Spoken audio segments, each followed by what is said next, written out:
नमस्कार, स्वागत है आपका हमारे चैनल पर। मैं हूं आपके साथ शिप्रा सैनी। महाराष्ट्र में शराब बिक्री के खिलाफ अब समाज सेवी अन्ना हजारे आंदोलन की शुरुआत करेंगे। दरअसल महाराष्ट्र सरकार के फैसले के खिलाफ 14 फरवरी से अनिश्चितकालीन भूख हड़ताल पर अन्ना हजारे जा रहे हैं, ये उनकी तरफ से कहा गया है। आपको बता दें, उद्धव ठाकरे सरकार महाराष्ट्र में एक नई शराब नीति लेकर आई है और इसके तहत जो महाराष्ट्र के सुपरमार्केट हैं और साथ ही ग्रोसरी स्टोर हैं, वहां अब शराब की बिक्री होगी। ये फैसला उद्धव ठाकरे सरकार की ओर से लिया गया है, लेकिन इसको लेकर महाराष्ट्र में लगातार विरोध जो है महाराष्ट्र सरकार के खिलाफ वो बढ़ता जा रहा है। और अब समाज सेवी अन्ना हजारे ने भी उद्धव ठाकरे सरकार के खिलाफ मोर्चा खोल दिया है।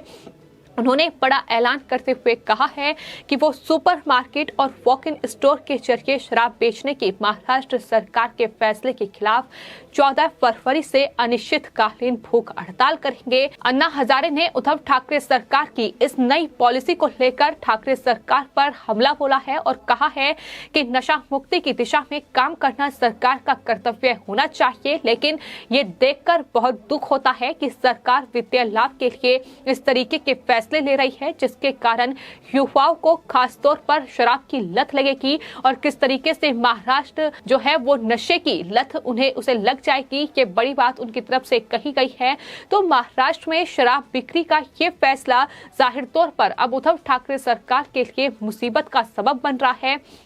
क्योंकि न सिर्फ अन्ना हजारे बल्कि इससे पहले कई जो हिंदूवादी संगठन हैं वो इस फैसले का विरोध कर चुके हैं और ये साफ तौर पर कहा गया है कि ये जो फैसला है कहीं न कहीं उद्धव ठाकरे सरकार का ये वित्तीय लाभ कमाने के लिए लिया गया है। हालांकि सरकार की ओर से ये दावा किया गया है कि किसानों के हित में उन्होंने ये फैसला लिया है, लेकिन वहीं बीजेपी भी लगातार हमलावर है और उनकी तरफ से ये साफ तौर पर कहा गया है कि ये जो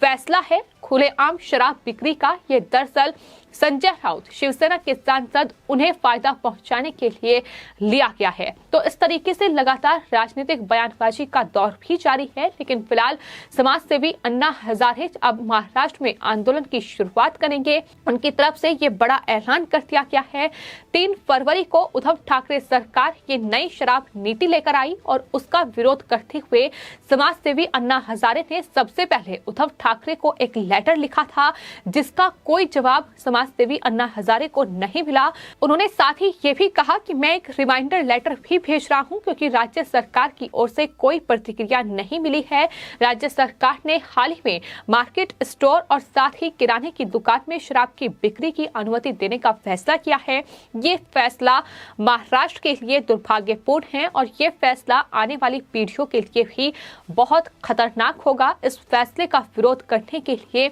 मैंने अनिश्चितकालीन भूख हड़ताल पर जाने का फैसला कर लिया है। मैंने इस बारे में महाराष्ट्र के मुख्यमंत्री और उप मुख्यमंत्री अजित पवार को लेटर लिखा था, लेकिन उनसे अभी तक कोई जवाब नहीं मिला है, जिसके चलते अब अन्ना हजारे की ओर से ये फैसला लिया गया है। शराब बिक्री के खिलाफ महाराष्ट्र में अब आंदोलन की शुरुआत होने जा रही है। सिर्फ इतना ही नहीं, अन्ना हजारे लगातार उद्धव ठाकरे सरकार के तमाम फैसलों पर हमलावर नजर आए हैं। पिछले आदेशों का भी उनकी तरफ से जिक्र किया गया। उन्होंने ये साफ तौर पर कहा कि शराब की दुकानों में लंबी लाइनें राज्य सरकार को अच्छी लगती हैं, लेकिन वहीं मंदिरों को खोलना उन्हें सही नहीं लगता है। आपको बता दें, कोविड महामारी के वक्त जिस तरीके से मंदिरों के कपाट नहीं खोले गए, लेकिन वहीं शराब की दुकानों के बाहर लंबी लंबी कतारें नजर आई, वहां खुलेआम शराब की बिक्री हुई, वो उद्धव ठाकरे सरकार को सही लगता है, लेकिन मंदिरों में वहां कोविड महामारी फैल जाती है।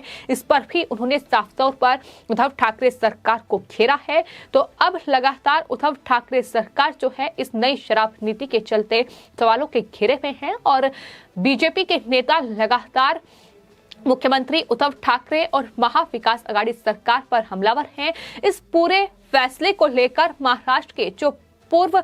मुख्यमंत्री हैं देवेंद्र फडणवीस, उन्होंने उद्धव ठाकरे सरकार को घेरते हुए और महाविकास आघाड़ी सरकार की आलोचना करते हुए ये कहा था कि महाराष्ट्र को मदराष्ट्र बनाने की तैयारी की जा रही है। जिस तरीके से ये खुलेआम शराब की बिक्री का फैसला लिया गया है, अब सुपरमार्केट और किरानों की दुकान पर भी शराब की बिक्री होगी, ये अपने आप में फैसला दुर्भाग्यपूर्ण है, क्योंकि जहां एक तरफ अब तमाम देश की जनता और तमाम लोग ये मांग कर रहे हैं कि देश को नशा मुक्त किया जाए, देश के तमाम राज्यों में शराब की बिक्री पर प्रतिबंध लगाया जाए, नशा मुक्ति पर सरकार ध्यान दे, उसके लिए अभियान चलाए जाए। लेकिन ऐसे में अगर महाराष्ट्र में महाविकास आघाड़ी सरकार इस तरीके से खुलेआम वाइन की बिक्री करती है, अगर खुलेआम इस तरीके से शराब बेची जाती है, तो जाहिर तौर पर यह फैसला महाराष्ट्र के लिए बेहद दुर्भाग्यपूर्ण है, क्योंकि कहीं ना कहीं युवाओं को एक नशे में धकेलने की ये एक बड़ी साजिश है। हालांकि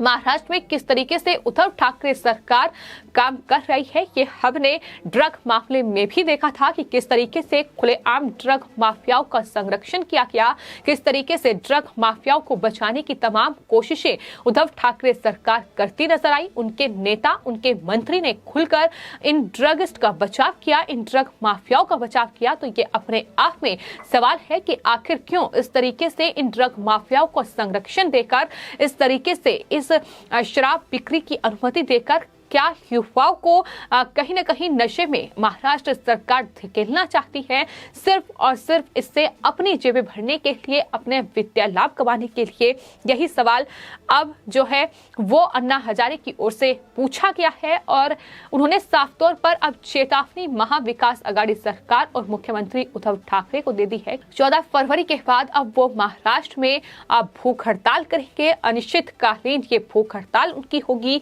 जहां वो इस नई शराब नीति का विरोध करेंगे। उद्धव ठाकरे इस पूरे मामले पर जवाब दें, लेकिन जिस तरीके से इस पूरे मामले पर शिवसेना के सांसद संजय राउत और महाराष्ट्र सरकार की ओर से अजीबोगरीब तर्क दिए गए हैं और कहा गया है कि वाइन शराब नहीं है और इसकी बिक्री बढ़ने से किसानों को फायदा होगा। संजय राउत ने यह भी कहा कि सरकार ने किसानों की आय को दोगुनी करने का ये फैसला लिया है। उन्होंने कहा कि वाइन शराब नहीं है, अगर वाइन की बिक्री बढ़ती है तो इससे किसानों को फायदा होगा। हमने किसानों की आय को दोगुना करने के लिए ऐसा किया है। सवाल ये है कि क्या किसानों के लिए या किसानों की आय को दोगुना करने के लिए यही एकमात्र रास्ता था? क्या इसके अलावा कोई विकल्प नहीं है सरकार के पास? क्या इसके अलावा किसानों की आय दोगुना करने के सारे विकल्प महाराष्ट्र सरकार के पास बंद हो चुके हैं? क्योंकि महाराष्ट्र सरकार को या फिर उद्धव ठाकरे सरकार को किसानों की कितनी फिक्र है, ये तमाम आंकड़े महाराष्ट्र के बयां करते हैं कि किस तरीके से किसान जो है वो कर्ज में डूबे हुए हैं और किस तरीके से कर्ज में डूबे किसान आत्महत्या कर रहे हैं और महाराष्ट्र सरकार उनकी चीनी मिलों पर कब्जा करके उन्हें पेमेंट ना करके किस तरीके से आत्महत्या करने पर मजबूर कर रही है। ये हाल ही में एक रिपोर्ट में खुलासा हो चुका है, जहां 8,000 किसानों के साथ महाराष्ट्र में महाविकास आघाड़ी सरकार और खासतौर पर एनसीपी प्रमुख शरद पवार ने विश्वासघात उनके साथ किया है और अब हालात ये बन चुके हैं कि महाराष्ट्र के किसान आत्महत्या करने पर मजबूर हो रहे हैं। और इस तरीके से जहां चीनी मिलें थी, जहां तमाम किसानों ने कर्जा लेकर पैसा लगाया हुआ था, वहां उन चीनी मिलों में बड़े घोटाले, बड़े भ्रष्टाचार किए गए हैं और वही किसान अब इस तरीके से मजबूर हो रहे हैं कि उन्हें सिंचाई के लिए पानी नहीं मिल रहा है, वो अपनी फसल नहीं लगा पा रहे हैं, वहां कोल्हू भी नहीं चल रहे हैं, वहां चीनी मिले तो दूर, जिस तरीके से वहां किसान कहीं ना कहीं अपना जिंदगी गुजार रहे हैं कि अपने आप में हालात बेहद तनावपूर्ण कहीं ना कहीं किसानों के लिए बने हुए हैं। तो ये महाविकास आघाड़ी सरकार और जब शिवसेना के सांसद किसानों की आय दोगुना करने की बात करते हैं तो जाहिर तौर पर उनके ये बयान अपने आप में, इन बयानों पर हंसी आती है कि किस तरीके से एक तर्क इस पूरे फैसले के खिलाफ ढूंढा गया है कि किसानों की आय आय दोगुना करने के लिए ये फैसला लिया गया है। लेकिन सवाल यही है कि क्या यही एकमात्र विकल्प है किसानों की आय दोगुना करने का, कि खुलेआम अब महाराष्ट्र में इस तरीके से वाइन की बिक्री हो, सुपरमार्केट और ग्रोसरी स्टोर में खुलेआम शराब बेची जाए। तो ये साफ तौर पर दर्शाता है कि किस तरीके से खुद की जेबें भरने के लिए उद्धव ठाकरे सरकार की ओर से ये फैसला लिया गया है और यही वजह है कि लगातार इसका विरोध हो रहा है। फिलहाल आपकी इस पूरे मामले पर क्या राय है, हमें कमेंट बॉक्स में जरूर लिखें और चैनल को सब्सक्राइब करें। धन्यवाद।